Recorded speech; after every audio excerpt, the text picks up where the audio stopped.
Hey guys, Thunder Magic here, and Hour of Devastation looked pretty good. A lot of cards where I'm like, hey, I could maybe put that in a deck. Oh, that's interesting. Haven't seen something like that before. Oh, that's an improved version of that. Ooh, just like exciting, but like tame exciting. Just like it looked like a good product where I'm like, yeah, I want to buy some of these cards. I want to use some of them. I want to mod my decks. Cool. But importantly, lacking, and I know some people didn't notice this because, well, how do you notice something when it's not there? It's kind of easier to notice it when it is there. Like, for example, Scarce has been missing for like a month. John Scarce from the Scarce channel on YouTube, the news channel, has been missing for like a month. I have not noticed for like a month minus 2 days, in case you haven't been following me on Twitter. For real though? For real? If one of you has Scarce, let him go. So anyway, this may have flown under your radar because, like I said, it's easier to notice something than to notice the lack of something. There has been a lack in the Hour of Devastation spoilers of cards that just right off the bat make you want to pull your hair out and shoot somebody in the R&D department. Kind of surprising given their recent track record. So here's the cycle of the last at least 3 sets. I look at the spoilers and make videos about them and say, okay, I like this card, I like this card. This card's broken and overpowered, I hate it. Then some idiot know-nothing in the comment section replies, you're wrong, you exaggerate over everything, you said this one card was broken and it wasn't. They pick out like literally the only example that I've ever been wrong in my entire life. And they're just being unreasonable morons because they hate me. And I don't care, they just prove what an idiot they are when 3 months later, not only does everybody agree with me about the card being broken, unfair, and OP, but Wizards bans it. When Wizards and Desolator Magic agree about something and say it has to be removed from the game because it's too detrimental and too powerful, you're wrong. There's not, oh, maybe you're wrong, maybe we had a difference of opinion and it just went my way. No, you're wrong. Can you tell I'm getting kind of sick of that? Anyway, in case you haven't caught on already, HOU was completely free of cards that make you think, what the hell, this is broken, this is not fun, this is stupid, I don't want to play against this, I don't want anybody to have this in their deck, this is just going to dominate, I don't want to watch games with this, I hate the mechanic, it's not fair. Like Aetherworks Marvel. That card's just broken. You can just tell when you look at it. It's broken, it's stupid, it's overpowered. So the only question left after you look at a card in a vacuum like that and just say this is inherently stupidly broken is, are the cards to support it around? Are they good enough? Is the deck fast enough? If the answer is yes, it will take off. If the answer is no, nobody at the Pro Tour is going to be using it, like Planar Bridge. Everybody hates Planar Bridge. That card's garbage. It's unfair garbage. It's broken. It's horrible. But ramping up your mana to that level is too slow. The card support is not there. They would need like a card that costs 2 and taps for 3 colorless or something. Lacking that and lacking the deck to surround it, okay, it never took off. It never went into anything really. That said, the card still is overpowered and it still is broken and unfair and unfun. Just because a pro didn't put it in their deck and it didn't make it to the top 16 at the Pro Tour doesn't mean that it's not broken, not unfair, and not unfun, because it is. Trust me, I'm not stupid. I've been playing Magic for a while now. I know how to assess cards. And using the metric of did a pro put it in their deck and win a Pro Tour with it is not the proper way to determine if a card's broken, unfair, and unfun. So what's broken, unfair, and unfun now? Crested Sun Mare, big surprise. You guys knew where I was going with this, and that in itself proves that this card's broken, unfair, and unfun. But I would overall, right off the bat, give this about a 6 out of 10 on the brokenometer.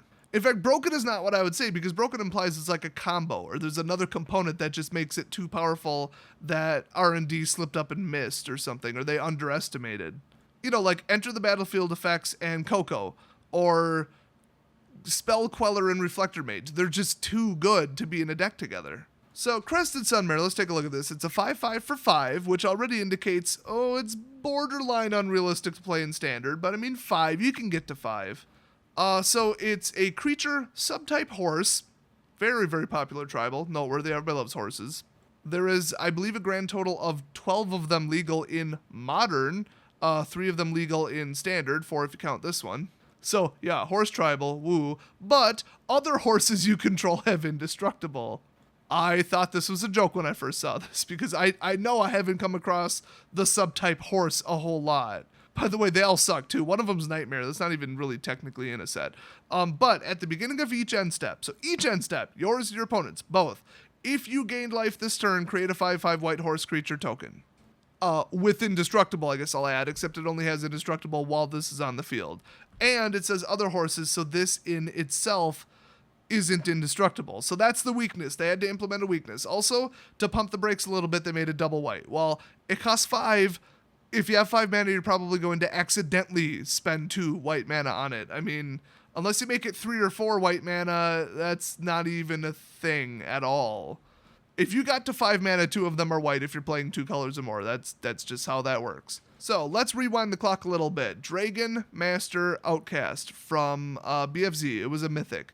Very, very, very similar card. This is arguably a reprint of it. So Dragon Master Outcast at one point was, I believe, about $10 because it's insane.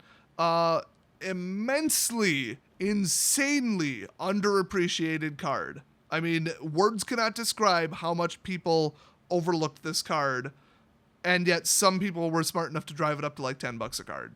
You know, probably because it's a 1/1 for 1 that brings out 5/5 red flying dragon tokens. So let's break it down. Here we go.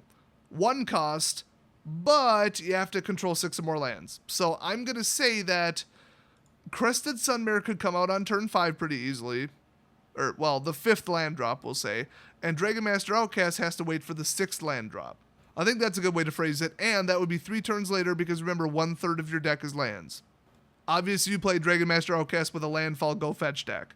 Well, newsflash, Pilgrimage and Explosive Vegetation are no longer legal, so welcome to the $3 Dragon Master Outcast. But hey, a BFC Mythic worth $3. That ain't no joke. I hope by now it hasn't fallen lower. I feel like it probably did, but it's a damn good card. So, Crested Sun Mare wins on speed, even though Dragon Master Outcast costs 1. I know.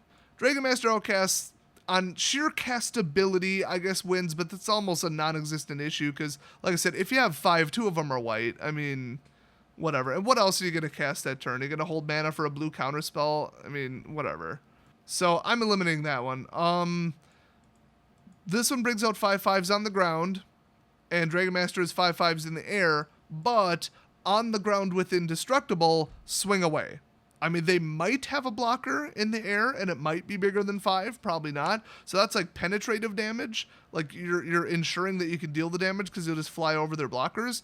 But on the same side, a 5/5 Indestructible, you're just going to swing away with it anyway. At a certain point, they're going to be forced to block or they're going to lose, and they're going to lose the creature. You're just going to swing again next turn and win anyway. So those, I guess they're close enough that I'll say it's a tie. So far, though, Crested Sun Mare is winning because it comes out on less land drops, I guess you would say. Or it's effective and works on less land drops. Now, 6 or more lands, trigger. All you have to do is gain life some way during the turn, anyway, at all, trigger. Yeah, that's Crested Sun Mare. That's just easier. It's easier to gain life than it is to get out a 6th land. Lifelink, I mean, Peace of Mind is a thing. Don't forget that card. There are ways to guarantee you can gain at least 1 life every single turn. Very, very, very easy ways to do it. So Crested Sun Mare wins that one. How quickly and how often can it bring out a 5/5 token? Dragon Master Outcast once per full turn cycle. And Crested Sun Mare twice per full turn cycle because you can do it on your end step and your opponent's end step. So Crested Sun Mare is the winner again. And both of them, if they get destroyed, you're probably still going to win if they've been out long enough. So that's an outright tie. So in basically every category that's not a tie, Crested Sun Mare wins. So it's a better, improved, more powerful version of Dragon Master Outcast, which is concerning if you know the history of that card. It's good. But overall, I mean, it's not like, oh, this plus this wins the game. It's just, it's over. Nobody can do anything. This is outrageous. Now, it's close, though, because any kind of card that saves this, and you're going to win. Now, if your opponent completely stops you from gaining life, that would be nice, but Tainted Remedy is no longer legal. And that's actually good because Tainted Remedy was so annoying. It was honestly the 2nd biggest taint in all of Magic next to Travis Wu. But see, the simplicity and the lack of combo is the secret to this card. I said it in a video very recently. The best cards in all of Magic are the ones that they're very, very good, self-contained by themselves. Just in a vacuum, they're just good, But if you should happen to play it at the same time as this card, or you have this card in hand, or that permanent's on the field, or this condition is met, just some conditional thing, then it's way better, and it's like dangerous level power. You could have no other horses in your entire deck, and this is still a deeply concerning, powerful card. If you are running a flying 6-cost Black Nightmare horse, which is now indestructible, okay. If you're running this plus Blossoming Defense, oh my god. I'm not sure there's an equivalent in white either. I feel like there's not, because Pro Colors kind of went down the toilet. But if you play this paired with blue or green, and I think green's the more realistic color, because it could ramp into this too, by the way. Ouch, double whammy. You could save this from being destroyed, and the whole point of that is, okay, now all my other horses still have indestructible. Here's the other problem. They didn't make this legendary. That is the problem with the card as foretold. They should have made it legendary. It is not fair to have 4 of those on the field. Trust me, I've done it. Like, seriously, I'm the one who did it, and I won the game because of it, and I think it's unfair. So yeah, this card, it just comes out, nothing else on the field, nothing to interact with. Oh my god, they're basically going to get a 5/5 every single turn, assuming they do, at the very least, bare minimum, have a way to gain life, which that's like a given in a deck like this. So it encourages people to put this in a deck that constantly gains life, which is annoying. I mean, it's life gain is not like broken. It's not like, oh, everybody hates life gain, like in fact. But it's annoying because, you know, you're sitting there trying to just barely kill your opponent, and you got all this math, and now you got to do 35 damage instead of 20. Yeah, it's annoying. But, you know, instead of annoying, you could say effective. It's such a basic part of Magic. Can you really complain about it and call it unfair? No, it's just life gain. But assuming you have just that one other thing, which your whole entire deck would just about be built around, okay, now bring this out, and it's going to be a problem. Gain life on your opponent's turn, you probably won the game within 2 turns plus maybe 1 turn of extra swinging, and that's it. They're dead. So this is basically a horse planeswalker, because that is like an alt. I mean, it reminds me, and it should remind you, of a Kiora emblem or ultimate, where it's like, oh, here, have 2 8/8 blue octopi, and they also do this.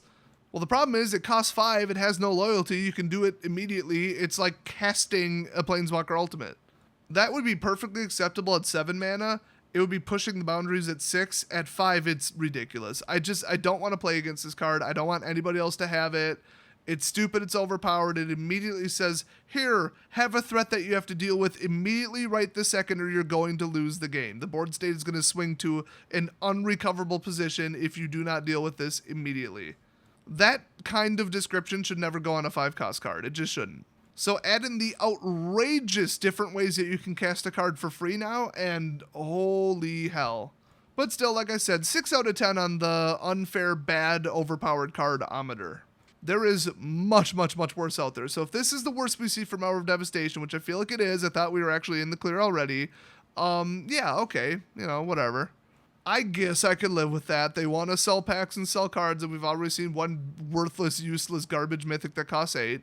I think they were just banking on the limiting factor being players not being able to recurringly gain life, but they're wrong. You could definitely make it happen every single turn. Now, once we lose 4 sets, when Ixalan comes out, that might be a different story. A lot of the best lifelinkers are actually in, I'd say Eldritch Moon and a couple in the BFZ block. It depends, you know, what colors you want to mix. So I fully intend to put this in my Combat Specialist deck, just because it just drops in. It drops into anything white. I mean, it's a little late, but it's damn good. So what do you guys think? Does the requirement for life gain to be a thing like ruin the card? Is it way powered down, way limited, unreliable, you would never play it, it'll never take off? Or do you agree with me that it's a little much, a little OP, and you don't like it? Let me know what you think, and I will see you guys next video.